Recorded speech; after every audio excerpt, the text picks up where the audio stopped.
Today what we're going to be talking about and focusing on really is how to get those auditions and really how to get them without an agent, because not everybody is going to have an agent, at least not in the beginning. In the long-term perspective of your career, you're going to get an agent. Everybody gets an agent. Anyone that you see on TV or in movies, they all have agents or managers. They have some sort of representation, and that's what you're going to have. You may not have it yet, and that's fine.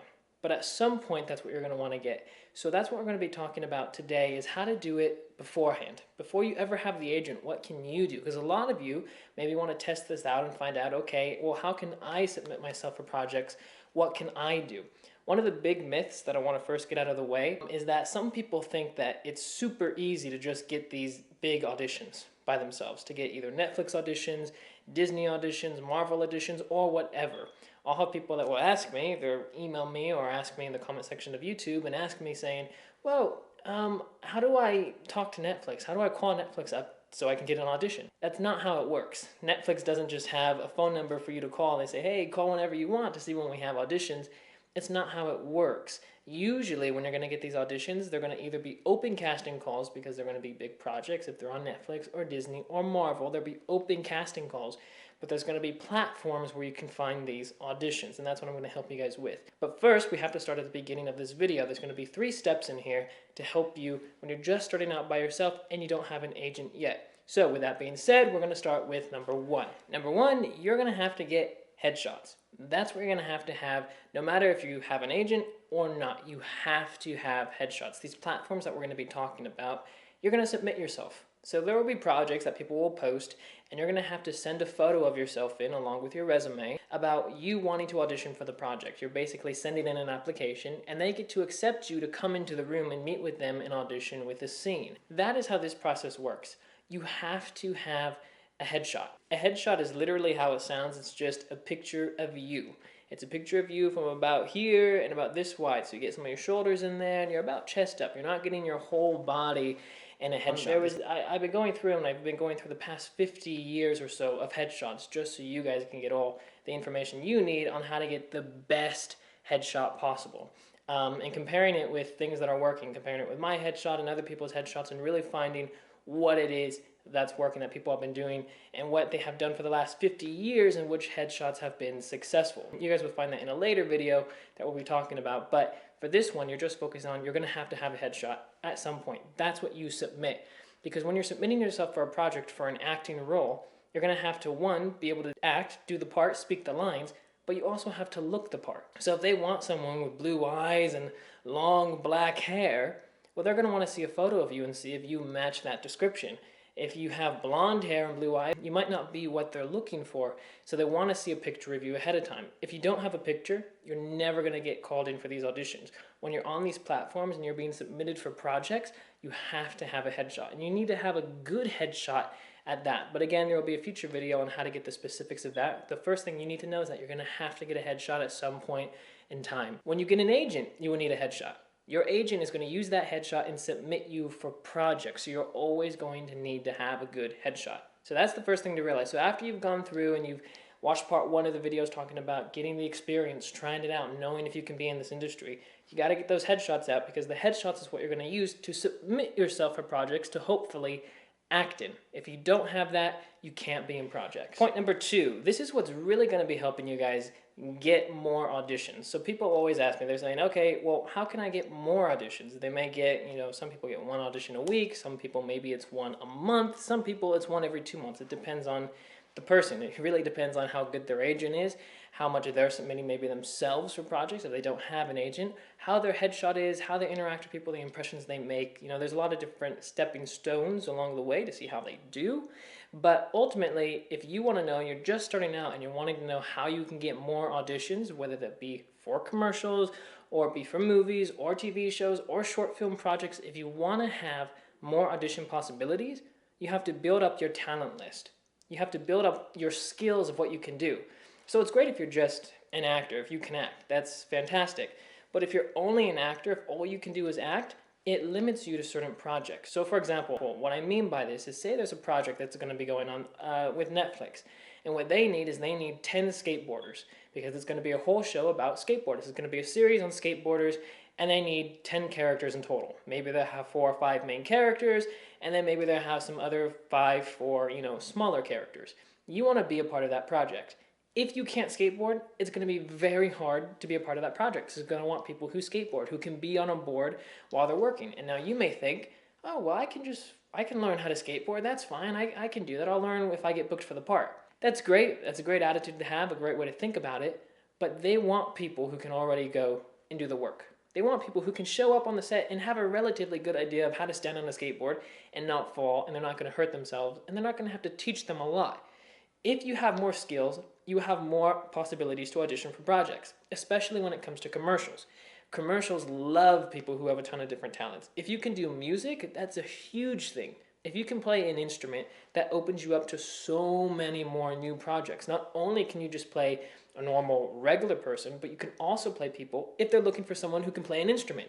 Or maybe you do magic tricks and they're looking for people who do magic tricks. Or maybe it's skateboarders, or maybe it's surfers, or maybe it's just people who are athletic and they know how to work out. This will help you get more auditions, whether that be for commercials or for TV or for movies, because you have that talent that you'll be able to offer them. Not just that you can act, but you can do something else. There are movies that are also being auditioned for people who can play music. Of course, I can't tell you guys about all those projects because there's a confidentiality thing, but afterwards you guys will be able to know and hear about some of those things that were being auditioned for. But you just see it right now.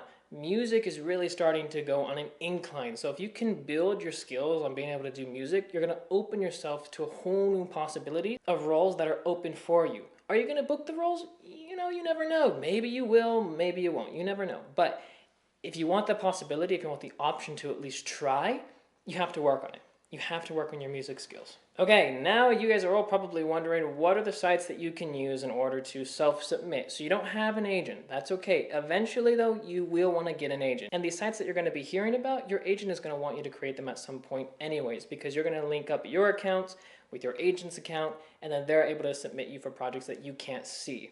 Again, when it comes to these breakdowns, when you don't have an agent and it's just you can only see projects that are C, D, and F level projects. Those are projects that C level projects are projects that are not too bad. They're okay projects. They have potential to go somewhere, but they don't always go somewhere.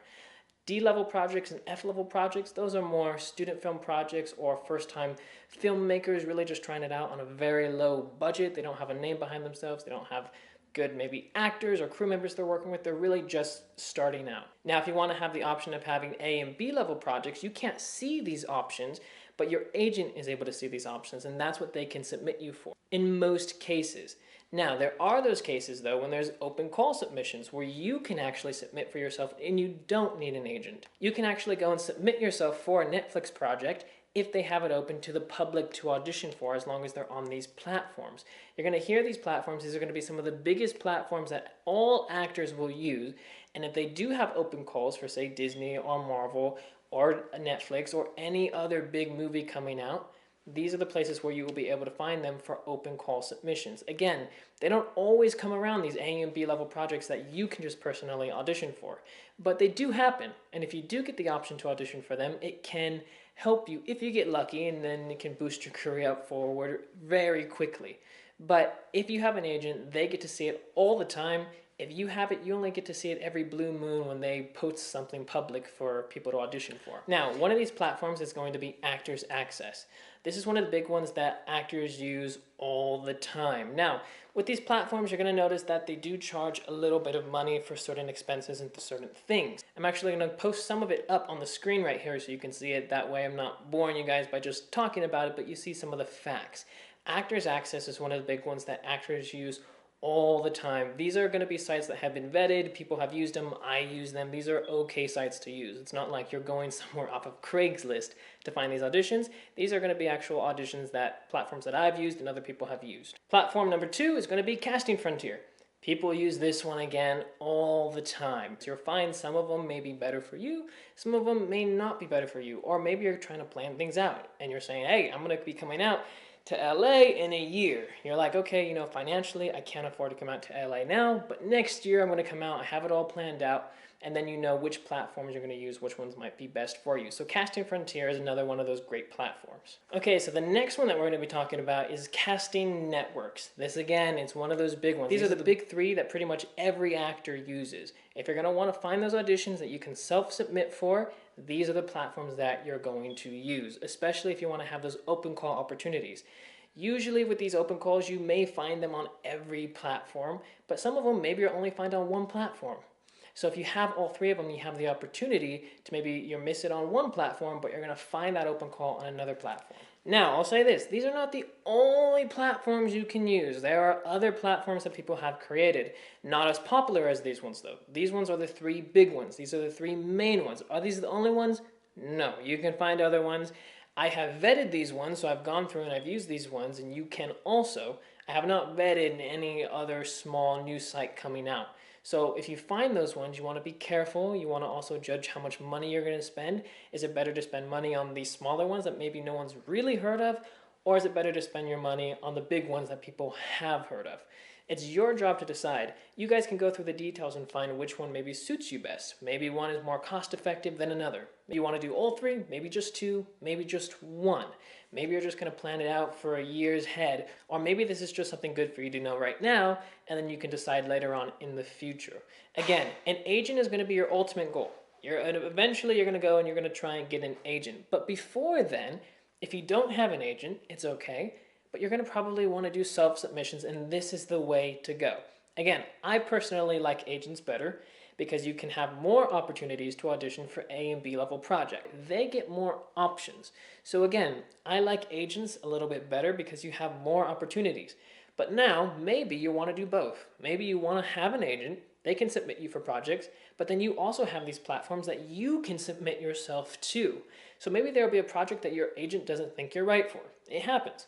But you can submit yourself for that project. Maybe you find a great C-level project and you want to submit yourself for it. Or maybe there's an open casting call for an A and B level project.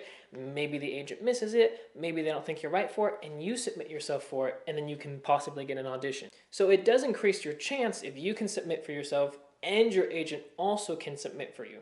So it's just something for you to balance and for you to decide. When you get an agent, you're not going to have to pay your agent anything unless you get booked. They take a percentage of your commission. When it comes to these platforms, yes, you will have to pay a little bit of money, but you're not going to have to pay your agent until you get booked. So I hope this all makes sense. Make sure you guys subscribe to the channel so you can be up to date with everything. I hope this made sense to all of you guys. Leave any comments that you have down in the comment section. Give this video a thumbs up, and I'll see you guys all next time.